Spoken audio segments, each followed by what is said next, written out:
Good morning, folks. Happy Monday. Welcome to our weeknight recap of college football time with Avery Miguel. I am Miguel Magdalena. This is my partner, Avery Jones. Avery, the firing just continues week after week after week. Now, Brian Kelly got fired by LSU.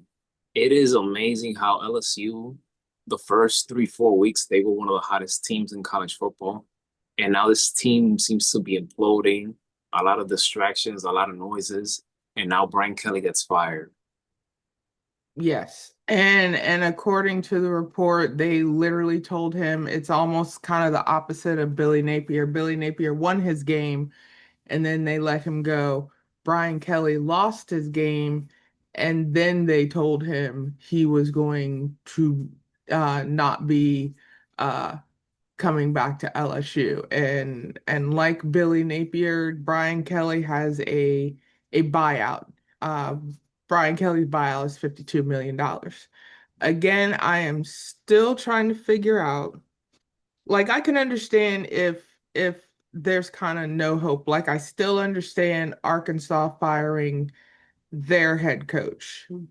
Billy Napier kind of maybe, but Brian Kelly has a rapport with these players. Now, I understand if nothing is working, but you still have some good opportunities to try and make something happen for this team. But the fact that some of these schools are just saying, you know what, we're gonna let you go. Same thing with James Franklin and Penn State. I'd at least thought they'd let him finish out the season and then say, okay, you know, whatever experiment you had this year didn't work, or even if, they were to make a bowl game and not a playoff, something could work. But the fact that schools now are just saying, you know what, we're just gonna let you go and then hope for the best. I mean it seems it seems inconsiderate and not from the head coaching standpoint. I think it's inconsiderate for the fans. Now, on the pro end, I can see firing head coaches in the middle of the season because nothing is working. But college is a bit different. You have head coaches that have created a rapport with players. They've recruited players. They've convinced players, hey, I'm going to be here with you the entire time. Now, that's not working. Now, I can understand head coaches making the decision to leave after a certain amount of time. But when coaches go out of their way to visit families, to, you know, recruit players like in person, this is a big deal. And this can be, and granted, I can understand if you're not creating the results that a school wants, of course, like anything, if you're not creating the results, it's time for you to be let go. But at this point, you're putting young men's future in the hands of someone else that may not understand how they got there in the first place. Yeah, I definitely would have waited after the season is over. I mean, and people are very impatient on days. They're very impatient. So, um, it's gonna be a very, it's gonna be an interesting off season to see, what's gonna happen with these teams. But LSU, they got dismantled by Texas A&M, 49-25. And as the AP poll came out, Avery, Texas A&M, they remain in they remain at third. They improved to A&O, and that's the first time they go A&O since 1992. And in that year, they finished 12-1 before losing to Notre Dame in the Cotton Bowl. The Aggies, they've this is a team that is clicking in all cylinders, and they gave LSU a real good beating. Another team that gave a good spanking, I should say, was Iowa to Minnesota. Oh, yes. And PJ Fleck, he just can't catch a break. That Miami, Minnesota head coach PJ Fleck, he can't catch a break. He is now 1-8 against Iowa. Yeah. Go ahead, Avery. That was an interesting game because Minnesota won the previous weekend. It looked like they had some good momentum going into Iowa, but no, no, for some coaches, they have that albatross of a team. It's Iowa for Minnesota at this point during his tenure. But no, Iowa just said, you know what? We still need to salvage something, so we're going to prove to you, we can still play football, and Iowa just did it.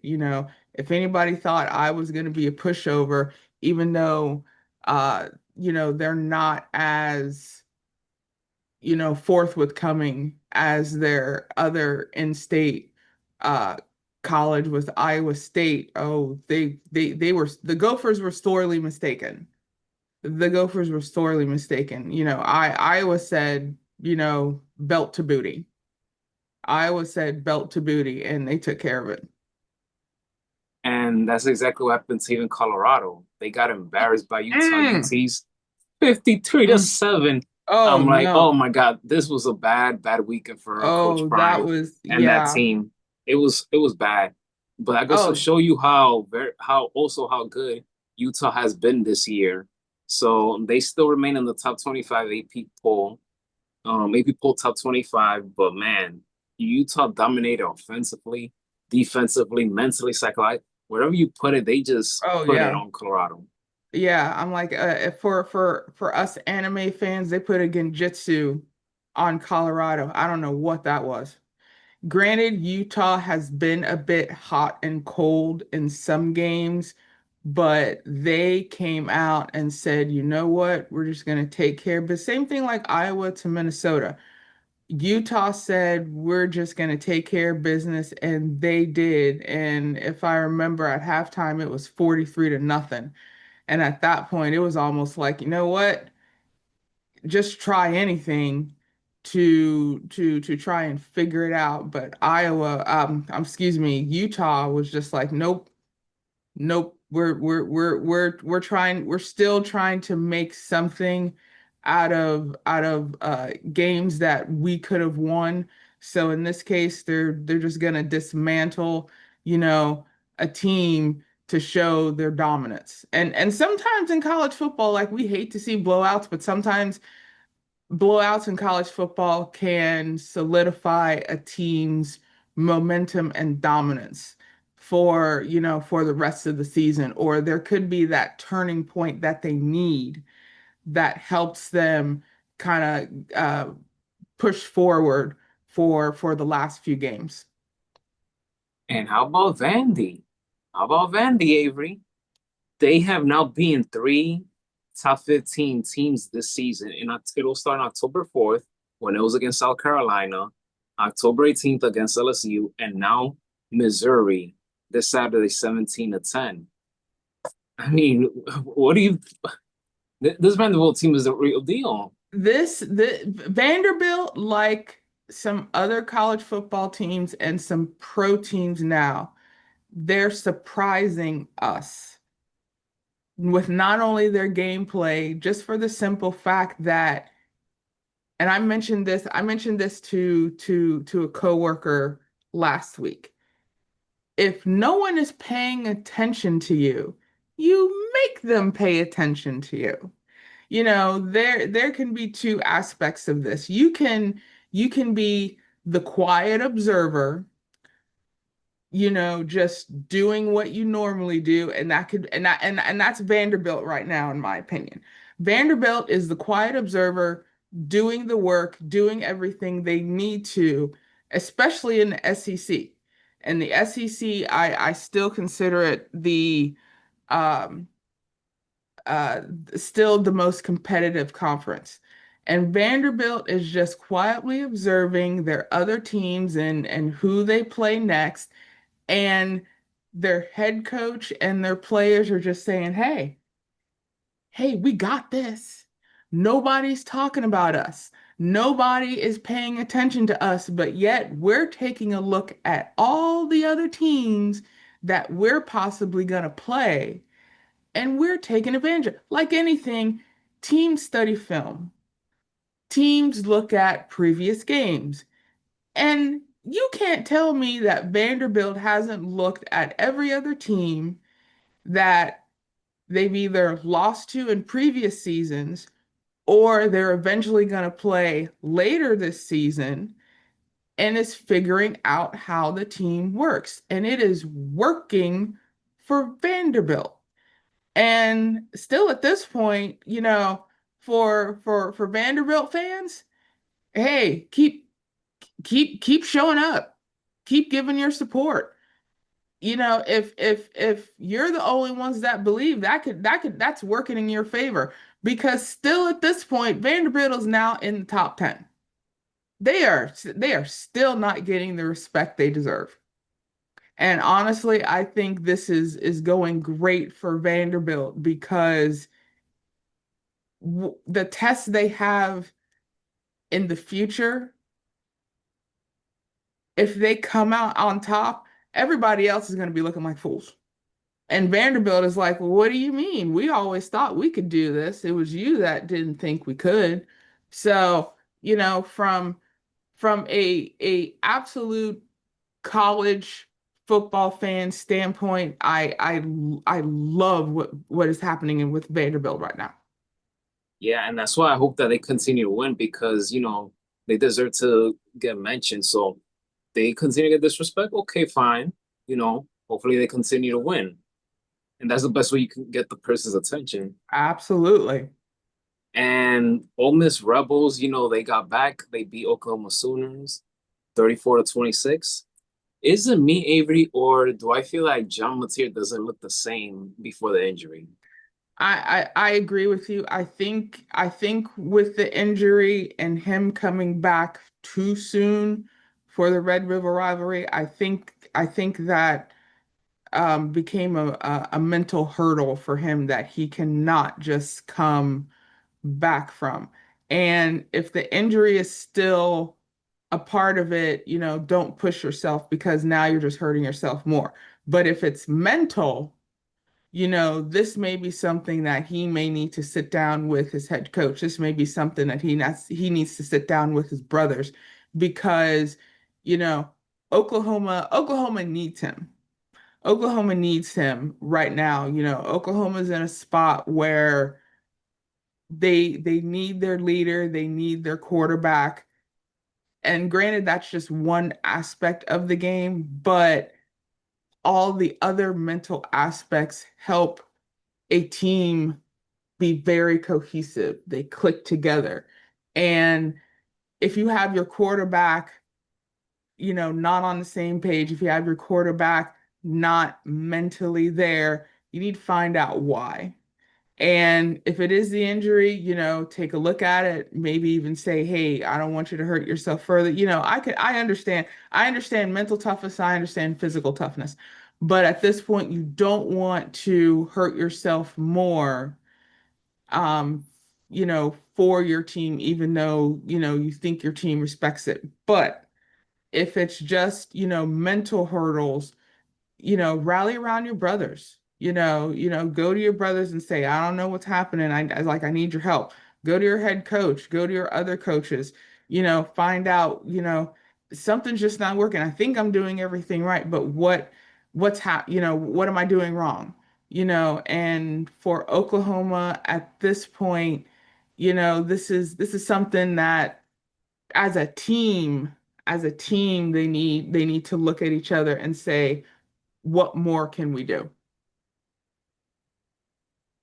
Oklahoma is such a good team, and I feel like they're on the verge of going on this mini losing streak because of some of these games that they're losing. And obviously, John Mateer is one of the biggest reasons why, him not being 100% is one of the reasons why Oklahoma, is not performing to the standard they're performing. The same thing with their defense. Their defense has been playing lackluster lately. But moving on, Avery, Memphis, they beat South Florida 34-31. Illinois, they lost to Washington 42-25. Arizona State, They lost to Houston 24-16. Yeah, wasn't sure if Uh, you were gonna mention that or not, but yeah, yeah. that was a bummer, but I'm gonna say this for Arizona State. I don't see it as a fairy tale like the way it was last year, but because injuries has been one of the reasons. But I feel that let's see what they could do next year. But I just don't think that this year they can pull off winning the conference. I should say. Um, I could be wrong, but because beating Texas Tech was big, but I don't know. I don't know. Let's see what happens. But clearly they're decimated with injuries, and there's just certain things that it's not there compared to where it was last year. Um, Before we wrap up, is there any games you want to highlight? You want to mention any Oh, players? there are two Cincinnati taking out Baylor. Believe they doubled them up or just about 41-20. Cincinnati still ranked, moving up, slowly in the rankings. Also, Louisville defeated Boston College. Like I said last week, Louisville upset number two Miami, and they're just quietly working their way through the ACC. And also, when one Iowa school won, the other lost. So BYU took down Iowa State. BYU, another team, just quietly working their way up in the poll, and last but not least, Tennessee taking out Kentucky. They needed that win, and they won decisively, which I think is going to work in their favor for, the next few games. So again, college football this weekend, surprising. Um, with a lot of these games, but at the same time, again, other puzzle pieces are coming in to effect. And, just like anything, a few more weeks to go, teams could make their move, you know, certain teams may fall and other teams take their place, but that's the joy of college football. Yes, I'm looking forward to these next few weeks. It's gonna get tighter, it's gonna get better, so I'm looking forward to that. Well, guys, that does it for our recap of week 9. Stay tuned for the previews. Stay tuned for the previews in the next few days for week 10. Time flies when you're having fun.